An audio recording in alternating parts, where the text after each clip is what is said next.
Hello everyone, tarot with M Singh में मैं अपने सभी व्यूवर्स का बहुत बहुत स्वागत करती हूँ। आज आप में से कई लोगों की रिक्वेस्ट पे मैं आज थर्ड पार्टी की रीडिंग लेकर आई हूँ। देखते हैं कि आपके पार्टनर अगर किसी भी तरीके की थर्ड पार्टी सिचुएशन में हैं तो क्या चल रहा है उनके लाइफ में और आपकी तरफ क्या हो सकता है। अगर वो किसी थर्ड पार्टी सिचुएशन में हैं तो क्या वो वहाँ से निकल कर आपकी तरफ बढ़ेंगे, क्या आपकी तरफ एक्शन लेंगे, एक्शन क्या लेंगे, पॉजिटिव नेगेटिव जो भी चीज़ें निकल कर आएंगी मैं आपको गाइड करूँगी। So let's check.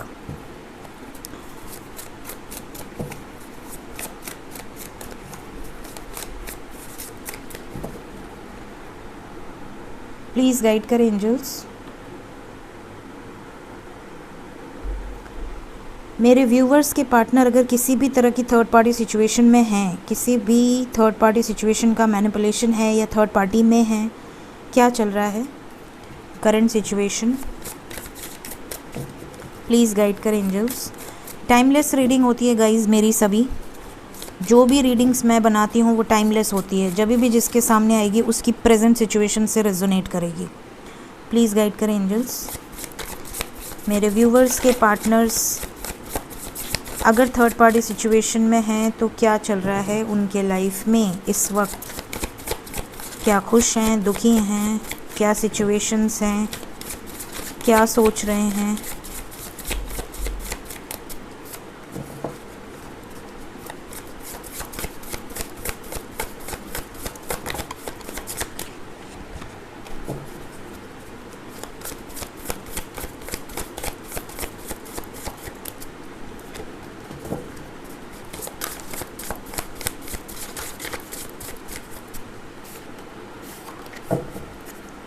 Bottom of the deck है king of swords with the fool. The fool बिल्कुल फूल की एनर्जी में आना चाहते हैं। सो बॉटम की एनर्जी बड़ी स्ट्रॉन्ग है। लेट्स चेक क्या कार्ड्स मिले हैं हमें।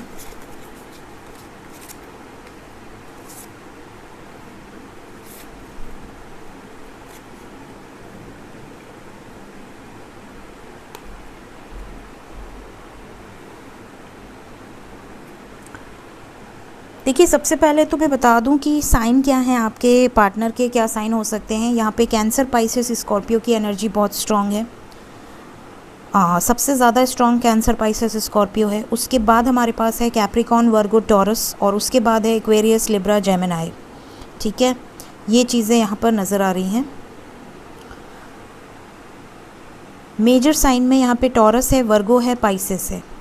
ठीक है, सो इनकी जो करंट सिचुएशन चल रही है, सबसे पहले मैं बता दूं यहाँ पे कौन कौन सी थर्ड पार्टी हो सकती है। ठीक है, ताकि आप रेजोनेट कर सके कि क्या ये आपकी सिचुएशन है या नहीं। कुछ लोगों के पार्टनर तो किसी भी थर्ड पार्टी में नहीं है। कुछ लोगों के पार्टनर के लाइफ में कोई थर्ड पार्टी नहीं है, कोई मैनिपुलेशन नहीं है, कोई प्रॉब्लम नहीं है। हो सकता है उनकी फैमिली बहुत मॉडर्न दिमाग की हो, आज के ज़माने की हो, उन्हें कोई प्रॉब्लम नहीं है।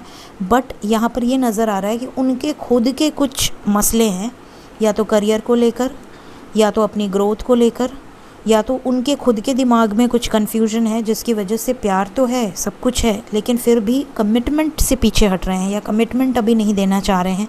मे बी ही और she will take some time to give you a proper commitment. Definitely वो आपको एडमायर करते हैं, आपकी रिस्पेक्ट करते हैं, आपकी वैल्यू करते हैं, इस रिलेशनशिप को वैल्यू करते हैं, लेकिन अभी थोड़ा सा प्रोटेक्टिव बिहेव कर रहे हैं। ऐसा नज़र आ रहा है जैसे कि आपको खोना तो नहीं चाहते, लेकिन अभी आपको कमिटमेंट भी देने की हालत में नहीं है। उन्हें ऐसा लगता है कि अभी समय है, थोड़ा समय लेते हैं, थोड़े इस रिलेशनशिप को एक मुकाम पे ले जाते हैं, देखते हैं कि हमारी कंपैटिबिलिटी कैसी है, हम एक दूसरे को समझ पा रहे हैं, नहीं समझ पा रहे हैं, अप एंड डाउन्स में हम एक दूसरे के साथ कैसा बिहेव कर रहे हैं। उसके बाद हम देखेंगे, कमिटमेंट के बारे में सोचेंगे। हड़बड़ी में कोई डिसीजन नहीं लेना चाह रहे हैं। There is no third party situation. Second situation यहाँ पर कुछ ऐसी है जैसे कि आपके पार्टनर ने आपसे बहुत मोहब्बत की है, बहुत आपको लव दिया है। एक समय ऐसा दिया है उन्होंने आपको, जो आज आप उसके लिए रीडिंग देख रहे हैं और आप उनके लिए मैनिफेस्ट कर रहे हैं और आप उनको लॉ ऑफ अट्रैक्शन से पाने की कोशिश कर रहे हैं। तो ऑब्वियसली उन्होंने इतना प्यार आपको दिया है, वरना आज के ज़माने में किसी को 2 मिनट नहीं लगते डिटैच होने के लिए। सो यहाँ पे लव है, डेफिनेटली है, लेकिन आपके पार्टनर से जाने या अनजाने कोई ऐसी मिस्टेक हो गई है, कोई ऐसी गलती हो गई है जिसकी वजह से आपसे दूर हैं और उस मिस्टेक या उस गलती की वजह से वो बहुत ज़्यादा पछतावे की एनर्जी में है, रियलाइजेशन की एनर्जी में है, माफ़ी मांग रहे हैं यूनिवर्स से या भगवान से, प्रे करते हैं कि शायद आप इन्हें माफ़ कर दो या ये आपको फेस कर सके। ज़रूरी नहीं है ये गलती कुछ ऐसी हो जैसा कि आप एक्सपेक्ट करेंगे, अरे वो थर्ड पार्टी के साथ तो नहीं है, ऐसा नहीं है। हो सकता है इन्होंने किसी गलत चीज़ पर आपको ब्लेम कर दिया हो या कुछ अपशब्द कह दिए हों, कुछ ऐसा कह दिया हो जो आपकी गलती ना हो फिर भी इन्होंने कह दिया हो, या ये हो सकता है कि आपके और इनके बीच में किसी थर्ड पर्सन को लेके किसी तरह का शक हुआ हो और इन्होंने गुस्से में आपसे कुछ कह दिया हो। ठीक है, हमेशा शक करते हो या हमेशा शक करती हो, जो सोचना है सोचो, इस तरह का कुछ बोल दिया हो जिससे आपको तकलीफ़ हुई हो। तो अगर इन्होंने जाने अनजाने आपको हर्ट किया है या तकलीफ़ दी है तो इस चीज़ को लेकर बहुत ज़्यादा अपसेट नज़र आ रहे हैं। ये भी यहाँ पर एक सिचुएशन निकल कर आई है। थर्ड सिचुएशन यहाँ पर मैरिड पर्सन की है, ऐसा नज़र आ रहा है क्योंकि यहाँ दो किंग आए हैं, king of swords, king of pentacles. तो यहाँ दो सिचुएशन है। पहली सिचुएशन ऐसी है कि कुछ लोग मैरिड पर्सन से डील कर रही हैं या कर रहे हैं, हो सकता है आप सिंगल हों, वो मैरिड हों, तो आप वेट कर रहे हैं कि वो थर्ड पार्टी से निकलेंगे और आपकी तरफ आएंगे। तो पहली बात मैं आपको बता दूं कि अगर आपके पर्सन मैरिड हैं और अगर आपके पर्सन वहाँ बिल्कुल खुश नहीं है तो आपको निश्चिंत रहना है, वो डेफिनेटली वापस आएंगे। बट अगर आपके पर्सन किसी थर्ड पर्सन के साथ मैरिड है और वो अपनी फैमिली में बहुत खुश हैं, बहुत हैप्पी हैं, बहुत ज़्यादा रिस्पॉन्सिबल हैं अपनी फैमिली को लेकर, तो आप उन्हें अनकंडीशनल ब्लेसिंग्स दीजिए, एक्सपेक्टेशंस में मत रहिए। इसलिए क्योंकि यहाँ पे द स्टार की एनर्जी है। अगर आप अनकंडीशनल अटैचमेंट देते हो तो लव शुड बी अनकंडीशनल, उसका फल आपको यूनिवर्स ज़रूर देगी।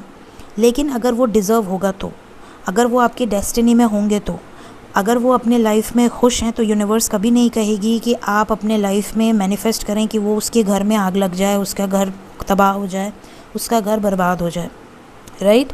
और ऐसा आप कर भी नहीं सकते। तो यहाँ पर यूनिवर्स उसी को सपोर्ट करेगी जो सही है। अगर आप सही हैं, आपका लव सच्चा है और वो आपके डेस्टाइन पार्टनर हैं और वो किसी कर्मा के साथ डील कर रहे हैं तो आप जीतेंगे। लेकिन अगर आप अटैचमेंट में हैं और आपके इंटेंशंस में कोई भी ऐसी चीज़ें हैं कि वो खुश है, उसके बावजूद आपने एक्सपेक्टेशंस रखी हैं या उन्होंने आपको बोल दिया है कि वो अपनी फैमिली, अपनी रिस्पॉन्सिबिलिटीज़ को लेकर बहुत डेडिकेटेड हैं, उसके बावजूद अगर आप एक्सपेक्टेशंस रखे हैं तो यहाँ पर हो सकता है कि आपको ट्रिगर मिले, यहाँ पर आपको वेट करना पड़ सकता है या उनकी तरफ से आपको कोई ट्रिगर मिल सकता है। सो एंजल्स आपको क्लियर गाइडेंस दे रहे हैं कि अगर आप अपने डेस्टाइन पार्टनर के साथ हैं जिनको भगवान ने आपके लाइफ में लेकर आए हैं तो भगवान पर सरेंडर कर दीजिए, वो सही समय आने पर आपका यूनियन कराएंगे। ठीक है। एंड लास्ट सिचुएशन यहाँ पर ऐसी है जैसे कि आप दोनों में बहुत प्यार है, आप दोनों में बहुत लव है, आप दोनों एक दूसरे की बहुत केयर करते हैं, लेकिन आपके पर्सन रिलेशनशिप को हिडन रख रहे हैं और यही थर्ड पार्टी सिचुएशन है। मतलब आप चाहते हैं कि वो डिस्क्लोज़ करें, आप चाहते हैं कि वो क्लियर करें चीज़ों को, बट ऐसा हो नहीं रहा है। वो डिस्क्लोज़ नहीं कर रहे हैं, ना अपनी फैमिली में, ना समाज में, ना सोसाइटी में। ये चीज़ें आपको खा रही हैं अंदर अंदर। एक और किंग आए हैं यहाँ पे, मैंने नोटिस अभी किया, 3 किंग हैं, king of cups, king of pentacles and king of swords. तो किंग ऑफ कप्स की एनर्जी है, कुछ लोगों की लाइफ में कोई थर्ड पार्टी नहीं है, आपके पार्टनर आपसे बहुत प्यार करते हैं, इवन आपसे बातचीत भी कर रहे हैं, चाहे किसी भी सिचुएशन में हो, किसी भी ऑब्स्टिकल में हो, इतना प्यार है कि उनके लिए कोई सिचुएशन मैटर ही नहीं करती। सो जो भी सिचुएशन यहाँ पे आई है, देखिए मैं हमेशा सच बोलूँगी और जो भी सिचुएशन यहाँ पर आई है वो सिचुएशन मैंने आपको बता दी है। अब इनमें से आपकी कौन सी सिचुएशन है आप अपने हिसाब से रेजोनेट कर लीजिए और फिर हम देखते हैं नेक्स्ट एक्शन की आगे क्या होगा। ठीक है।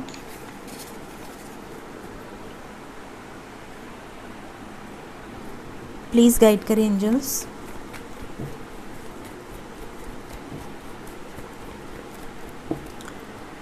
नेक्स्ट एक्शन क्या होगा मेरे व्यूवर्स की तरफ, अगर उनके पर्सन इन सिचुएशन से डील कर रहे हैं तो नेक्स्ट एक्शन क्या होगा।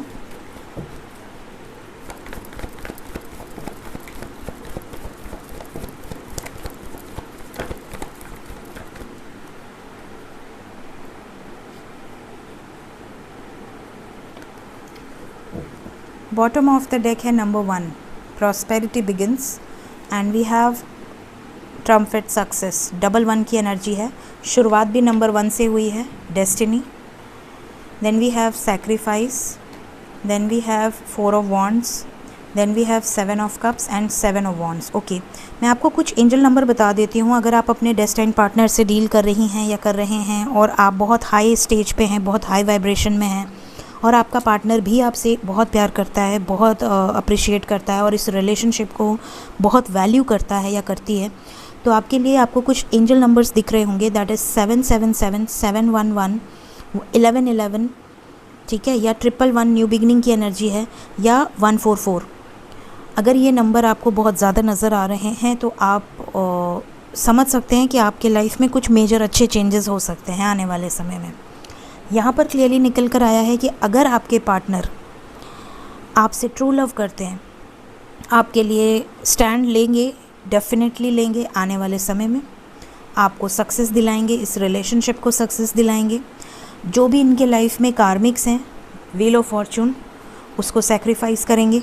इनके लाइफ में अगर कोई चॉइसेस हैं, कोई ऑप्शंस हैं आपके अलावा जो कि इनके कर्मा हैं, तो उन्हें रिलीज़ करेंगे, कट ऑफ करेंगे उन्हें अपने लाइफ से और आपके लिए स्टैंड लेंगे. यहाँ पर न्यू बिगिनिंग के साथ 4 ऑफ वॉन्ड्स की भी एनर्जी है. डेफिनेटली ही और she will give you commitment. जब राइट टाइम आएगा, आपका डिवाइन टाइम आएगा, तो वे आपको कमिटमेंट भी देंगे और रिलीज़ भी होंगे थर्ड पार्टी सिचुएशन से.